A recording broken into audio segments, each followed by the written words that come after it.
Fala galera, vamos para mais um vídeo do Malhando Cérebro. Não se esquece de antemão, vamos falar para você se inscrever no nosso canal se é a primeira vez que você está aqui.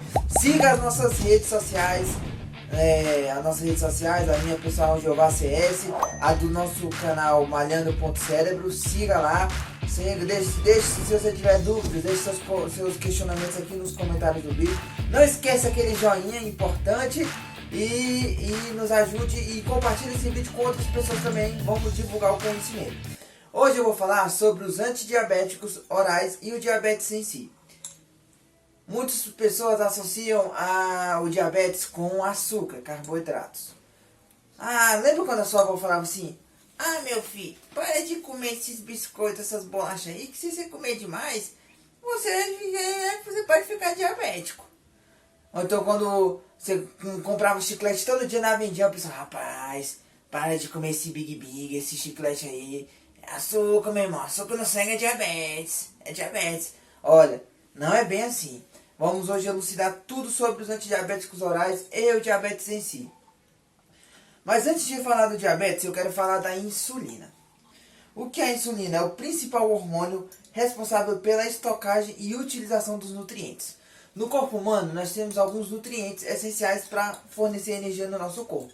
Nós temos os carboidratos, nós temos os aminoácidos, nós temos os lipídios e nós temos os lipídios.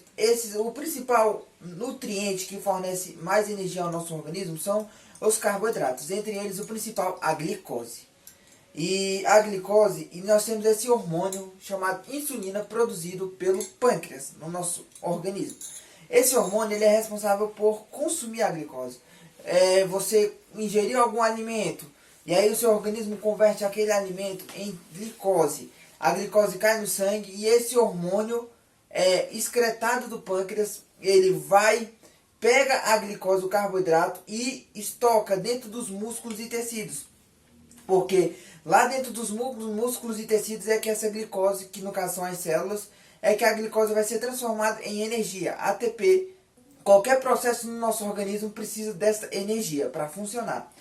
Então a insulina, se atente bem que nós vamos falar mais da insulina daqui mais para frente. Mas a insulina, guarda essa informação.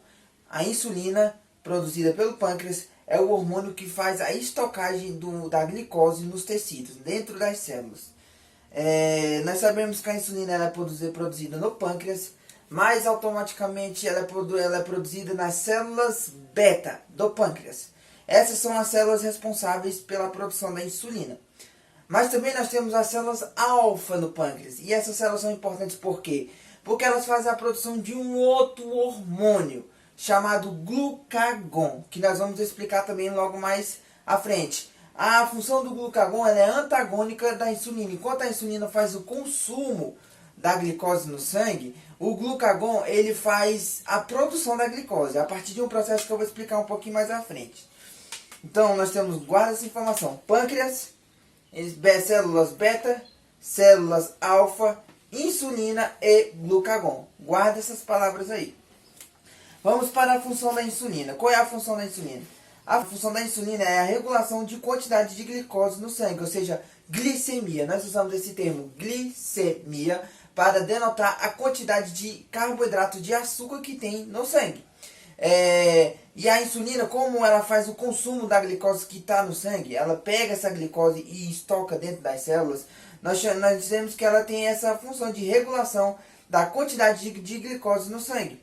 Outra função da insulina no tecido adiposo, ou seja, no tecido gorduroso, a insulina facilita a conversão de glicose em ácidos graxos, ou seja, gordura, e inibe a quebra dos lipídios. Ou seja, a insulina ela inibe a quebra dos lipídios, ela facilita a conversão de glicose em ácidos graxos, que é uma molécula química muito importante contida nas gorduras, nos lipídios. No fígado, guarda essa informação também. No fígado, a insulina ajuda na conversão de glicose em glicogênio, além de diminuir a formação de glicose a partir de outras fontes, como os aminoácidos. Mas principalmente guarda essa informação: a insulina é o hormônio que ajuda a conversão da glicose no glicogênio. Eu já vou falar mais à frente o que é o glicogênio. Como é que é o processo de liberação da insulina no nosso organismo? Quando você se alimenta, vamos pensar, pensa naquela pizza moda, aquela calabresa tonada, aquela calabresa cheia de bacon, aquele Big Mac morte dupla, o sanduíche artesanal. Quando você come ele, vai ser ingerido aquele alimento no seu organismo.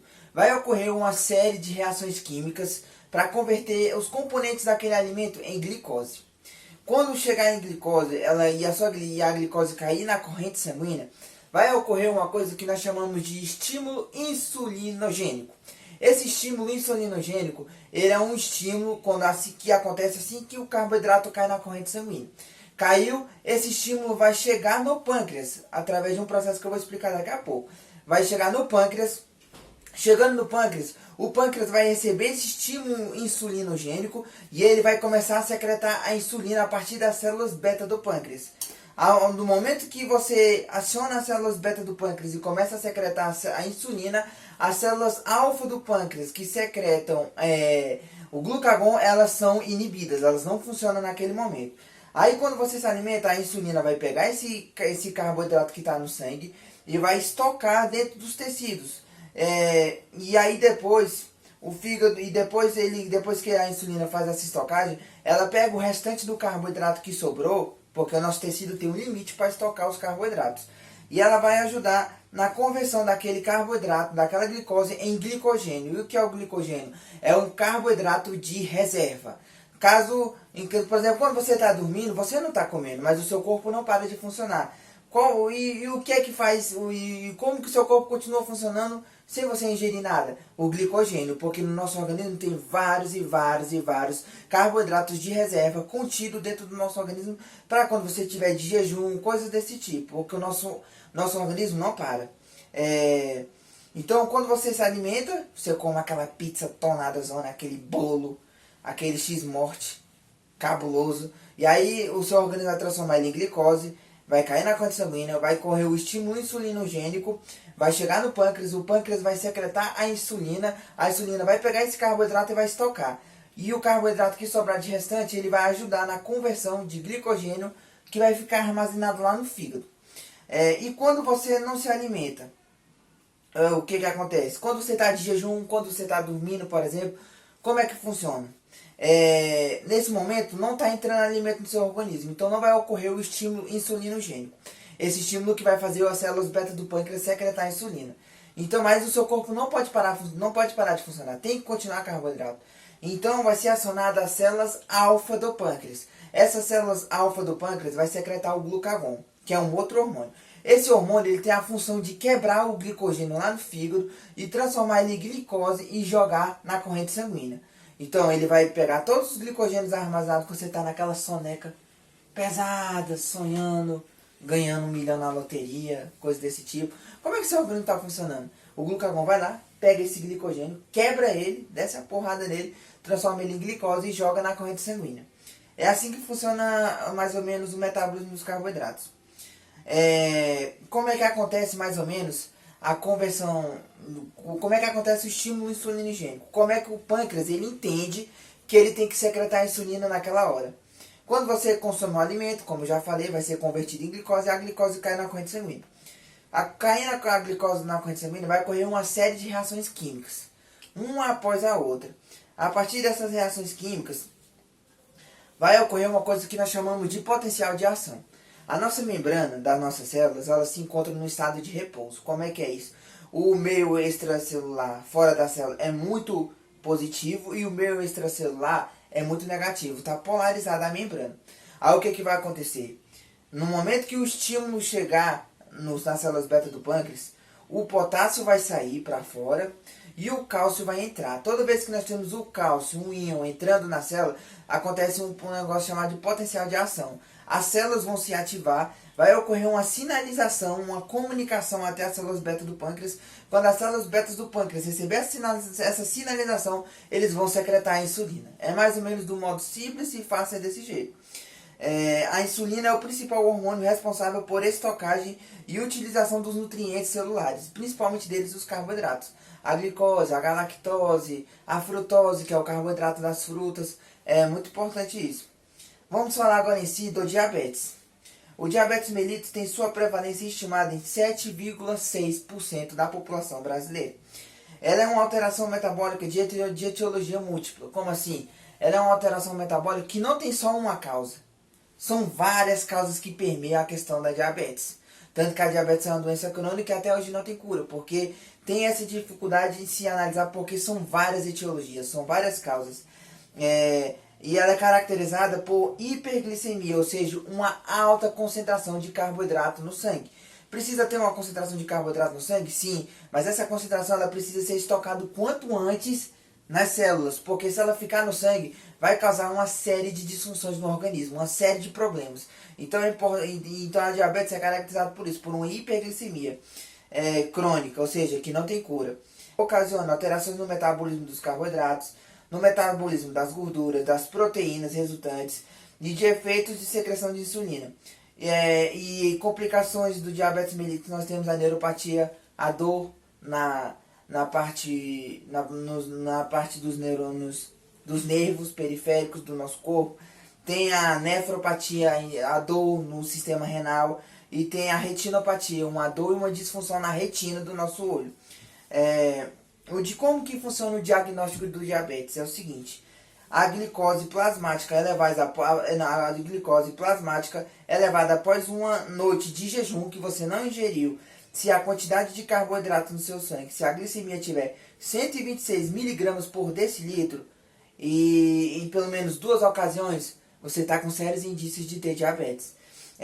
E se a sua glicemia tiver em 200 miligramas por decilitro em qualquer momento do dia, associados a sintomas característicos como desmaio, como dor, como feridas que não cicatrizam, você está com altos indícios de ter diabetes.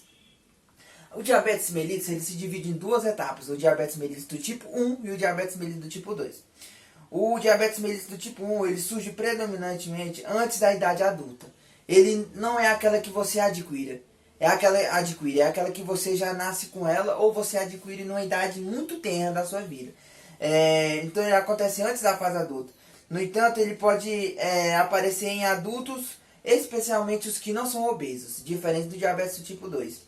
É um distúrbio em que a insulina está ausente e o glucagon é elevado e as células beta do pâncreas falham em responder aos estímulos insulinogênicos. O diabetes mellitus ele é o resultado de uma doença autoimune. Como assim? As doenças autoimunes, nós temos um sistema imunológico no nosso organismo que ele é responsável por defender o nosso organismo. Mas acontece alguma disfunção no nosso organismo que ainda não se tem uma explicação concreta, que o nosso sistema imunológico entende que as células do nosso próprio organismo elas são inimigas. É igual, imagina uma guerra, uma grande guerra, um fuzilamento, assim, alguma coisa do tipo, e de repente, naquela guerra, você tem os seus parceiros, tem um exército, por exemplo, vou pegar 2 países aqui, tem o exército da Inglaterra e o exército de Portugal, por exemplo, vamos pensar. E aí, o exército de Portugal está lá armazenado, mas daqui a pouco os soldados de Portugal começam a pensar que os inimigos dele são os próprios companheiros deles do exército de Portugal. E eles começam a matar todo mundo dentro de Portugal. É mais ou menos o que acontece isso. Os anticorpos do seu corpo, uma loucura, uma paranoia, loucura total, ele entende na hora que as células beta do seu pâncreas são inimigas. E o que ele faz? Ele ataca e mata as células beta do pâncreas. Se ele mata as células beta do pâncreas, não tem mais insulina no seu organismo. Quem é que vai colocar carboidrato para você, os carboidratos que chegaram no seu organismo para dentro da célula? Ninguém. E ainda por falar nisso, quando o seu organismo não tem mais insulina, o pâncreas entende que é porque não está tendo insulina. Então o que ele vai fazer? Ele vai começar a aumentar o nível de glucagon para quebrar o glicogênio no fígado e jogar um monte de açúcar no seu sangue, só que não vai ter mais insulina. Se não tem mais insulina, ferrou. Agora quem é que vai colocar o carboidrato dentro da sua célula? Não tem mais. E o diabetes mellitus 1 ele é caracterizado por isso. O diabetes mellitus do tipo 2 já é um pouco diferente. Ele apresenta um grupo heterogêneo abrangendo várias formas de diabetes, não é só um tipo. Que ocorre de modo predominante no adulto e ocasionalmente, de vez em quando, nos adolescentes. Ela é caracterizada pela resistência à insulina e outros defeitos da secreção da mesma. Ou seja, tem insulina, mas ela não é secretada em quantidades suficientes para poder estocar o carboidrato. Tem insulina, mas ela não funciona. Tem uma resistência periférica, onde os tecidos do seu corpo não conseguem reconhecer a glicose. A glicose já é um cara bem comum, sabe?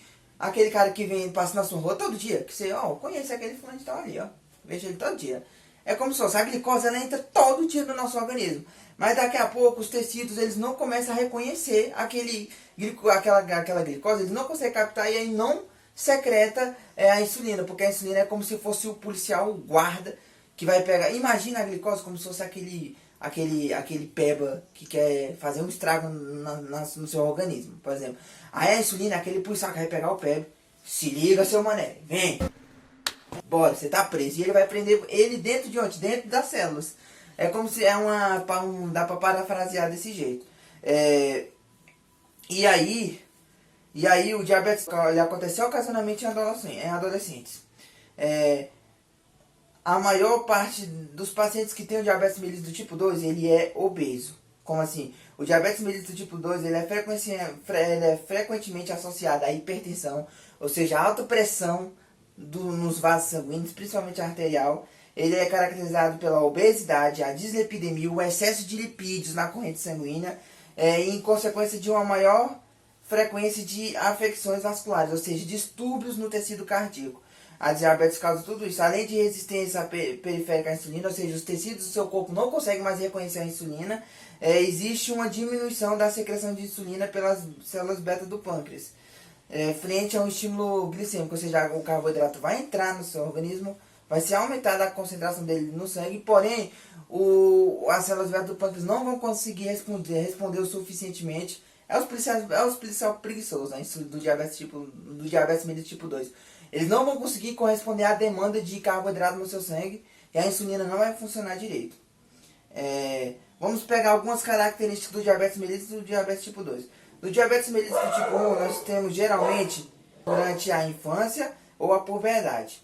O diabetes mellitus do tipo 2, nós temos frequentemente acima dos 35 anos de idade. No diabetes mellitus do tipo 1, nós temos pessoas subnutridas, ou seja, pessoas muito magras. No diabetes mellitus do tipo 2, nós temos geralmente a presença de obesidade, pessoas com obesas.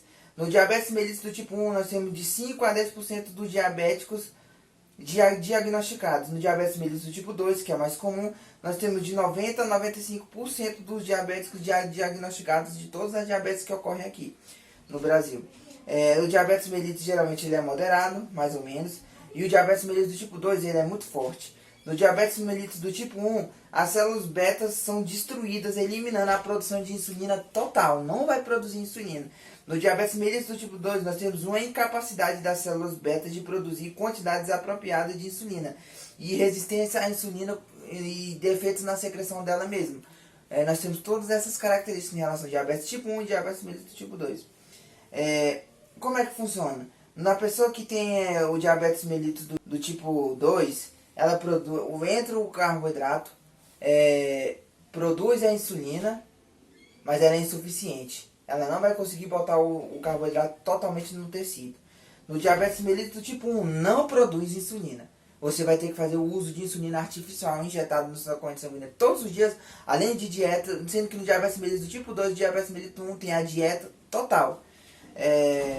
A insulina que ocorre em resposta da carga de glicose é estimulado pelo estímulo insulinogênico. Então, vocês podem ver, o diabetes é uma doença que tem uma hiperglicemia, alta concentração de carboidratos, que pode resultar em vários distúrbios metabólicos no organismo, e ou não vai ter insulina nenhuma, ou vai ter um defeito na secreção da insulina, onde ela não vai conseguir botar todo o carboidrato dentro da célula. Como é que é o tratamento? O tratamento ele envolve um conjunto de medidas que tentam, passo a passo, simultaneamente aumentar o consumo de glicose e diminuir a oferta dela. Então, você tenta aumentar o consumo da glicose, a insulina pegar e colocar dentro da célula e diminuir a oferta dessa glicose. E sensibilizar os tecidos periféricos a reconhecer a insulina, a glicose, e assim conseguir estocar eles dentro do tecido. Objetivos do tratamento do diabetes: diminuir os sintomas associados à doença, prevenir complicações agudas, prevenir complicações crônicas, reduzir a taxa de mortalidade pelo diabetes. Agora vamos falar das insulinas. As insulinas ela é indicada principalmente para o tratamento de pacientes do diabetes mellitus do tipo 1 e do diabetes mellitus do tipo 2, quando não há controle adequado nem por dar glicemia, nem por exercício, nem por dieta e nem por antidiabético oral. Ou seja, o insulina ele é indicado, para diabetes do tipo mellitus 1 ele é totalmente indicado, porque não tem insulina. Por diabetes do tipo 2 é aquela diabetes que não está tendo controle nem por medicamento, nem por dieta e nem por exercício físico. Aí você precisa fazer o uso da insulina. Ela não pode ser administrada por via oral, porque se você administrar pela via oral, pode ser que o suco gástrico do lado do estômago inative a insulina. Então ela só pode ser administrada por via injetável. Nós temos a insulina ultra rápida, que é a insulina Lispro. Ela tem um início de ação em 15 minutos, mas o pico de ação dela é em 1 hora. Mas, por exemplo, ela começa muito rápido, mas a duração dela é pouca. Nós temos a insulina regular, que é a insulina rápida. Ela é um pouco mais devagar do que a Lispro, mas porém ela é rápida ainda. Então ela começa um pouco mais rápido, mas a duração dela é pouca, ela não dura muito. Nós temos a insulina intermediária, que é o NPH. Essa aqui ela tem um início de ação mais devagar, mas porém o tempo dela de duração é maior, dura mais tempo. E nós temos a insulina lenta. Essa insulina lenta aqui, como eu poderia dizer, ela tem um início muito devagar. Ela tem um início de ação muito retardado. Ela pode levar a hiperglicemia pela manhã, ou seja, você injetou ela, mas ela não vai começar logo. Aí você pode ficar com a glicemia um pouco alta no período da manhã, mas porém ela tem uma duração muito maior. As insulinas, elas geralmente são usadas em combinação uma ultra rápida e uma rápida. Desse esquema, a gente quer, quando você usa a insulina ultra rápida, você está querendo imitar a insulina produzida pelo seu organismo. A intermediária, por quê? Porque ela vai durar mais tempo, ela vai imitar a insulina produzida no seu organismo, que é liberada pouco aos poucos ao longo do dia. E na insulina ultra rápida, você vai para conter os picos glicêmicos. Quando você come um alimento muito calórico, tem aquilo que nós chamamos de pico glicêmico. A glicose ela sobe muito alto, então a ultra rápida, a insulina ultra rápida, ela serve para conter esse pico glicêmico. Aí, como é que se faz a administração de insulina? Num volume mais ou menos de 1,0 ml. Os locais recomendados para aplicação na face antero-posterior do braço e na face anterolateral da coxa. Você tem que fazer uma preguinha no tecido subcutâneo e injetar. Se for para uma pessoa mais obesa, tem que ser uma agulha maior. Se for em bebê, em criança, uma agulha menorzinha um pouco. E só para terminar, a reação adversa da insulina, uma das mais comuns são a hipoglicemia, ou seja, ela não deixa carboidrato no seu sangue, o carboidrato no seu sangue fica muito pequeno. É uma das reações adversas. E aqui nós encerramos o vídeo sobre o diabetes, espero que tenha sido esclarecedor. E se ligue na parte 2, que nós vamos falar dos medicamentos. Até a próxima, não se esqueça de se inscrever no canal, compartilhe esse vídeo com outras pessoas. E até a próxima nossa malhação de neurônios. Vamos!